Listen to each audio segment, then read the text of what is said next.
असलकुम, hello everyone, welcome back to my channel Taniya's vlog.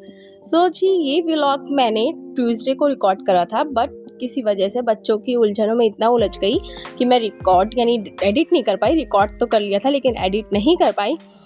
मैंने सोचा लाओ, जब मैंने रिकॉर्ड कर रखा है आप लोगों के लिए इतनी मेहनत से, तो क्यों ना आप लोगों को दिखा भी दिया जाए, क्योंकि इसमें दो बातें बहुत मेन इंपॉर्टेंट है। एक थी स्टू की रेसिपी एंड दूसरा वो आगे आप एंड तक बने रहिएगा, जब ही मैं बताऊंगी कि वो दूसरी क्या बात है। जी लेट्स स्टार्ट। यहाँ मैं बना रही थी आटे के चिल्ले यानी इफ्तार के लिए। इफ्तार में मुझे आज कुछ खाने का मन नहीं था और इनके पापा किसी काम से बाहर चले गए थे। मैंने सोचा लाओ क्यों ना आज इफ्तार में हेल्थी सा कुछ बना लिया जाए, न्यूट्रिएंट्स था। तो मैंने आटे के चिल्ले बनाए। यहाँ मैंने आटे को ले लिया था, उसके अंदर नमक, हल्दी, मिर्चे एंड ज़ीरा डालकर उसका पतला सा बैटर बना लिया। साइड में मैंने अनियन एंड हरी मिर्चें बारीक बारीक चॉप कर रख रखी थी। मेरे पास हरा धनिया नहीं था तो मैंने वो नहीं डाला, मैंने स्किप कर दिया। अगर आपके पास हो तो आप वो भी डाल सकते हैं आटे के चिल्ले में। मैंने जल्दी से यहाँ बैटर को बनाया, अपनी कंसिस्टेंसी के मुताबिक उसको सेट करा और यहाँ जी फिर मैं लग गई थी अपने चिल्ले प्रिपेयर करने में। उसको घोलते घोलते मेरे से हल्का सा यहाँ गिर भी गया था, तो मैंने उसे जल्दी से क्लीन करा।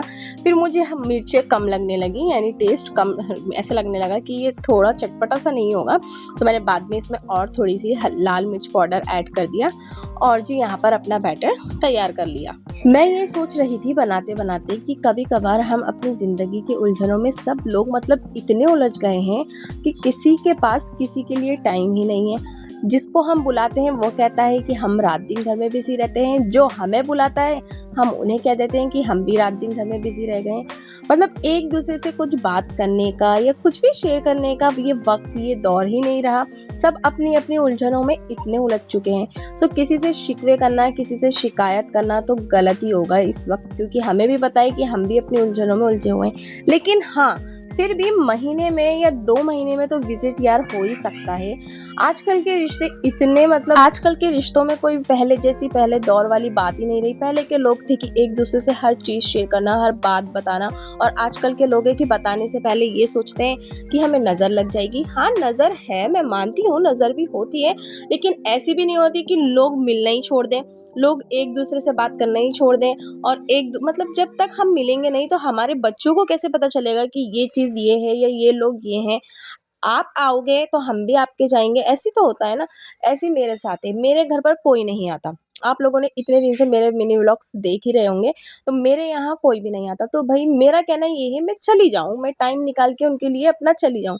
लेकिन जब वो मेरे को वैल्यू नहीं दे रहे तो मैं फिर क्या ही करूँ। अगर मुझे लगेगा कि उनकी नज़र में मेरी कुछ इंपॉर्टेंस है, वो मुझे समझते हैं, तो वो मेरे आते ना। खैर इस बात को मैं और आगे भी डिस्कस करूंगी कि ये बात मैंने किस वजह से छेड़ी, मुझे क्या फील हो रहा था। फिर जी यहाँ मैं बनाने लगी थी अपने चिल्ले। तो पहला चिल्ला तो मेरे से हो गया था खराब, मोस्टली मेरे से पहला चिल्ला खराब ही होता है।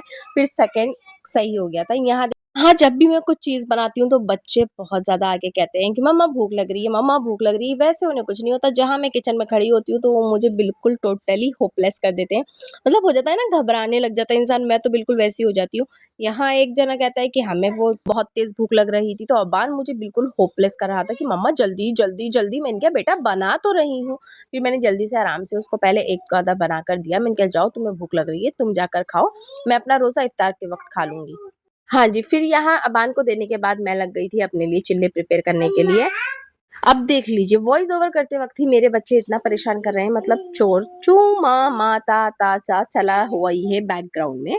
खैर उसे इग्नोर कर देना, क्योंकि मेरे पास बच्चे हैं छोटे छोटे।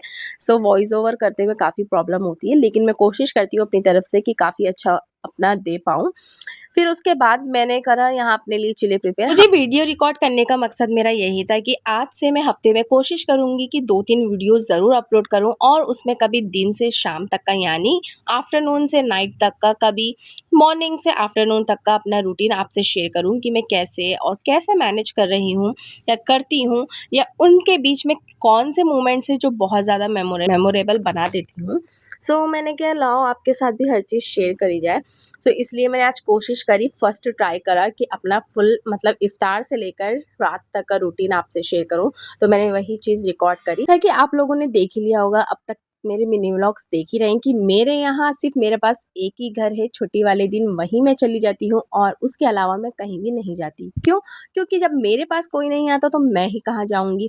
मैं सोचती हूँ जब कोई मेरे पास आएगा तो भाई मैं भी जब ही जाऊँगी ना उसके पास। मेरा दिल करता है मैं सबके पास जाऊँ, क्योंकि मेरे पास एक ही छुट्टी होती है। उस छुट्टी में मेरा ये भी दिल करता है कि मैं आराम भी कर लूँ और मैं थोड़ा एन्जॉय भी कर लूँ। लेकिन एन्जॉयमेंट तो मुझे मेरे घर पर मिल जाता है और आराम मैं अपने घर पर कर ही लेती हूँ। फिर जी यहाँ रोज़ा इफ्तार कर लिया था। इफ्तार करने के बाद मैंने अपनी नमाज़ अदा करी। नमाज़ जैसे ही अदा करके उठती हूँ तो यहाँ आ जाते हैं मेरे ट्यूशन वाले सेकंड बैच वाले स्टूडेंट्स। आजकल बच्चों के सर पर काफ़ी प्रेशर है, काफ़ी टेंशन है, किसकी? वो भी एग्ज़ाम्स की। अब ये पता नहीं मुझे इन बच्चों को टेंशन ट्यूशन में आके ही होती है या घर पर भी होती है। ट्यूशन में ये बिल्कुल सीरियस मोड में पढ़ते हैं और इतनी टेंशन से पढ़ते हैं कि इनका काफ़ी सारा कवर अप हो भी पाता है और नहीं भी हो पाता। ख़ैर लेकिन जो नहीं हो पाता उसकी वजह से ये काफ़ी टेंस्ड भी रहते हैं। मैं तो यही दुआ कर रही हूँ अल्लाह ताला बस जल्दी से इनके एग्ज़ाम्स हो और ये अपने एग्ज़ाम्स में इतने अच्छे मार्क्स लाएँ, इतने अच्छे मार्क्स लाएँ कि अल्लाह मियाँ इन्हें कामयाबी अता करे, खूब ज़्यादा कामयाब होएँ। इनके दिमागों को रोशन करें, क्योंकि जब एग्ज़ाम्स आ जाते हैं सब बच्चों के दिमाग ठप हो जाते हैं। फिर यहाँ मैंने कर ली थी इनको पढ़ाने के बाद मैं करने लग जाती हूँ अपने चिकन स्टू की प्रिपरेशन, जो कि मुझे आज डिनर में बनाना था। उसके लिए मैंने अनियन, दही, टमाटर, साबुत धनिया एंड साबुत गरम मसाले, लहसुन अदरक का पेस्ट और चिकन सब कुछ प्रिपेयर कर कर रेडी शेडी कर कर रख लिया था। उसके बाद मैंने यहाँ गैस पर कुकर चढ़ाया, ऑयल डाला। जब ऑयल अच्छी तरीके से हीट हो गया तो मैंने उसमें अपना लहसुन अदरक का पेस्ट डाला एंड फिर डाला चिकन, क्योंकि मुझे चिकन को लहसुन अदरक के पेस्ट के साथ खूब अच्छी तरीके से भून के बाहर निकालना था। जब मेरा अच्छी तरीके से मैंने इन्हें लहसुन अदरक के पेस्ट के साथ अपने चिकन को फ्राई कर लिया खूब अच्छी तरीके से, तो फिर मैंने अपने चिकन को बाहर निकाल लिया था।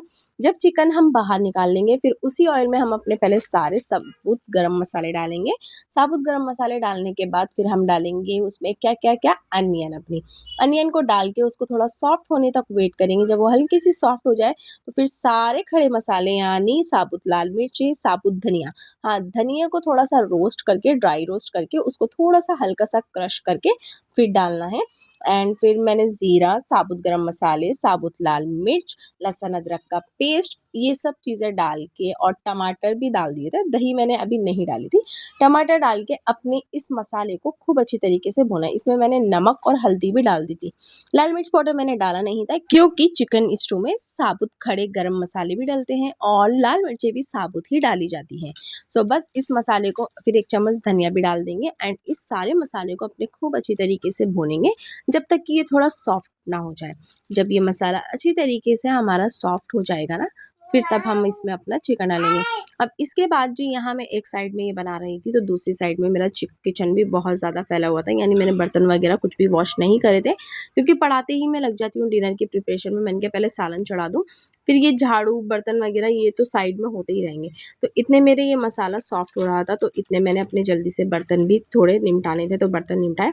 एंड यहाँ बच्चों ने बहुत बुरा रूम का हाल बना रखा था तो मैंने फिर जल्दी से इस रूम की क्लीनिंग करी। बच्चों से कहा कि भाई अब उठो, जाओ उस रूम में जाकर पढ़ो, और जो भी था मैंने जल्दी जल्दी फिर काम अपना निपटाया। यहाँ देख सकते हैं आप वीडियो में कि बच्चे किस तरीके से परेशान करते हैं ना, बहुत ज़्यादा।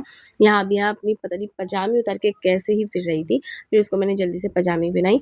उस रूम की इतने में क्लीनिंग कर कर आई। यहाँ मेरा मसाला भी खूब अच्छी तरीके से भुन गया था। सो हमने पहले दही नहीं डाली थी, तो अब जब हमारा मसाला अच्छी तरीके से भुन गया हो ना, तो तब हम उसमें अपना चिकन और दही दोनों को साथ में डाल देंगे। पानी हम इसमें बिल्कुल भी नहीं डालेंगे, क्योंकि ये दही के पानी से ही सॉफ्ट हो जाएगा। वैसे तो मैं अपना सारा काम है ना सहरी के बाद ही निपटा लेती हूँ, मतलब मॉपिंग, झाड़ू, बर्तन सब कुछ टिप टॉप करके सहरी के बाद ही सोती हूँ, क्योंकि मेरा सोना 9 बजे होता है। तो मैं सारा काम है ना इतने 9 बजते हैं तब तक मैं मतलब 7 बजे तक मैं सारा झाड़ू, बर्तन, पोछा सब कुछ करके निमट जाती हूँ। फिर 7 बजे बच्चों के स्कूल का टाइम हो जाता है तो मैं उन्हें उठा के उन्हें रेडी शेडी करके उन्हें स्कूल भेजती हूँ। फिर उसके बाद मैं जब जाकर सोती हूँ, और उसमें भी फिर 10:30 बजे दोबारा बीच में मतलब उठना पड़ता है, क्योंकि बच्चों की छुट्टी 10:30 बजे होती है। इस बीच है ना नींद तो पूरी हो ही नहीं रही, साथ में है ना थकान भी इतनी ज़्यादा हो रही है ना, क्योंकि नींद अच्छी तरीके से हो ही नहीं पा रही। हर आधे घंटे में 2 घंटे में मतलब उठना ही पड़ रहा है, और सिर्फ 2 घंटे मतलब मुश्किल से मुश्किल में 3-4 घंटे की नींद लेती हूँ, और उसमें भी बीच में मुझे उठना पड़ जाता है। तो मेरा बहुत बुरा हाल हुआ हुआ है खैर इस टाइम, अल्लाह ताला ने लेकिन फिर भी हिम्मत दे रखी है। फिर जी यहाँ मेरा मसाला भी आप देख सकते हैं खूब अच्छी तरीके से भुन गया था। जब मेरा मसाला खूब अच्छी तरीके से यहाँ भुन गया तो फिर मुझे चाय की हड़क उठी। अब चाय की हड़क उठने से पहले एक बात और बता दूँ, मेरे घर पर आई हुई थी मेरी अम्मी और मेरी सिस्टर्स। सो मैं यहाँ किचन का रिकॉर्ड कर रही थी तो अंदर वो बैठी हुई थी। सो वो मेरी आई हुई थी, तो यहाँ मेरे थोड़े बर्तन मैंने धो ही दिए थे, फिर दोबारा से बर्तन हो गए थे यहाँ पर, तो थोड़े बर्तन फिर मैंने जल्दी से यहाँ बाद में धोए।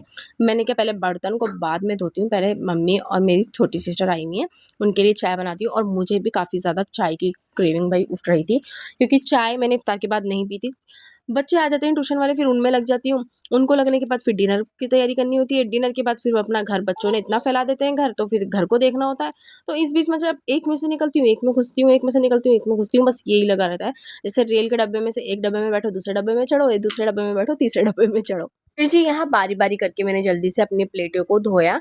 अब मैं अम्मी को याद ही कर रही थी कि अम्मी आ गईं, तो मैं इतना दिल खुश हो रहा था ना अम्मी को देखकर। अम्मी की तबीयत ख़राब रहती है, अम्मी के घुटनों से नहीं चला जाता, क्योंकि अम्मी को है अर्थराइटिस, जिसकी मतलब कोई दवाई भी नहीं है, और जब तक दवाई खाते हैं, जब तक उसमें आराम मिलता है, और जब दवाई खाना छोड़ देते हैं तो फिर वो वैसे ही दर्द होने लगता है।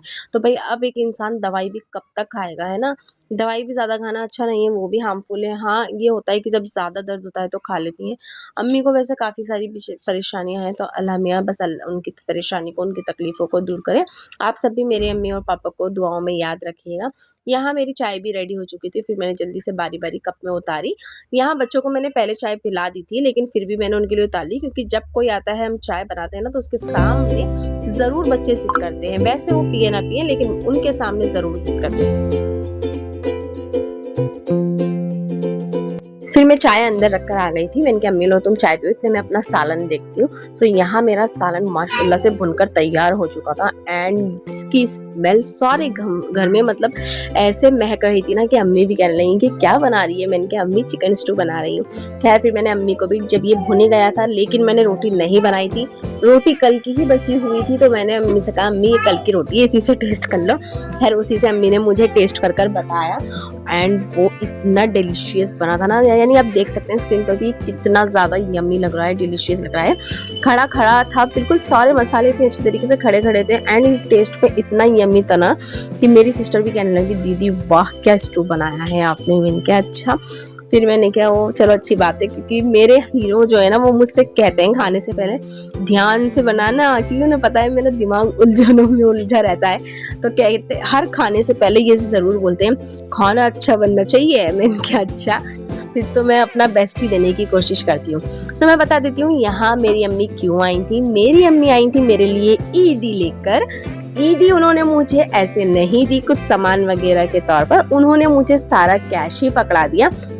कैश माशाल्लाह अच्छा पकड़ाया है। उन्होंने कहा जो आपको लाना हो वो आप अपने बच्चों के लिए, अपने लिए इसमें ले आइए, ये रही आपकी ईदी। सो ईदी को लेके मैं तो हो गई थी खुश, लेकिन मुझे एक टेंशन था, जल्दी से बच्चों के एग्जाम्स खत्म होए और मैं निकलूं बच्चों की शॉपिंग के लिए, क्योंकि अब है ना अपने से ज्यादा टेंशन बच्चों की होने लगती है। पहले अपनी टेंशन होती थी, मैं ईद पे क्या पहनूंगी, मैं ईद पे कौन से झुमके लाऊंगी, मैं ईद पे कौन सी सैंडल लाऊंगी, एंड मेरा ईद का आउटफिट ऐसा होना चाहिए बिल्कुल यूनिक, और मैं ईद पे ऐसी लगनी चाहिए, मतलब गर्ल्स के ऐसे ही रहते हैं ऑप्शन। लेकिन अब इन सब बातों को साइड में रख के अब सिर्फ दिमाग में क्या रहता है, बच्चे क्या पहनेंगे, बच्चों का मैचिंग का ये नहीं मिला, बच्चों का मैचिंग का वो नहीं मिला। अरे यार बच्चों का अच्छा आउटफिट होना चाहिए, बच्चों का ऐसा होना चाहिए, बच्चों के लिए बासी वाले दिन के लिए भी होना चाहिए, तिवासी के लिए भी होना चाहिए। बच्चे हैं, मतलब अपना तो गया साइड में, हम कौन है, नो वैल्यू, कहाँ गए नो पता ही नहीं, हम कहाँ खो गए, हमारी चाहतें हमारी इच्छाएं कहाँ गुम हो गई। खैर जो हो गई सो हो गई, अब क्या ही कर सकते हैं, वो तो होना ही था एक ना एक दिन। खैर यहाँ पर मेरा सारा काम निमट चुका था। आई होप आपने इस व्लॉग को एंजॉय करा होगा। मेरी वीडियो को लाइक करें, शेयर करें, एंड मेरे चैनल को नए हो तो प्लीज सब्सक्राइब जरूर कर लें। तब तक के लिए अल्लाह हाफिज।